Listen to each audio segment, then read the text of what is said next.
உயிர்கள் பிறப்பது பாசத்துக்காக, உலகம் துடிப்பது பாசத்துக்காக, உறவு உள்ளவரை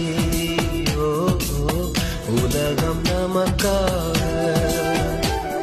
இது பல கோடி உயிர் தோன்றி மடிகின்ற பூமி, பாசத்தின் வேர் மட்டும் மடியாத சாமி, அதனால் தான் சலிக்காமல் சுழலுது பூமி.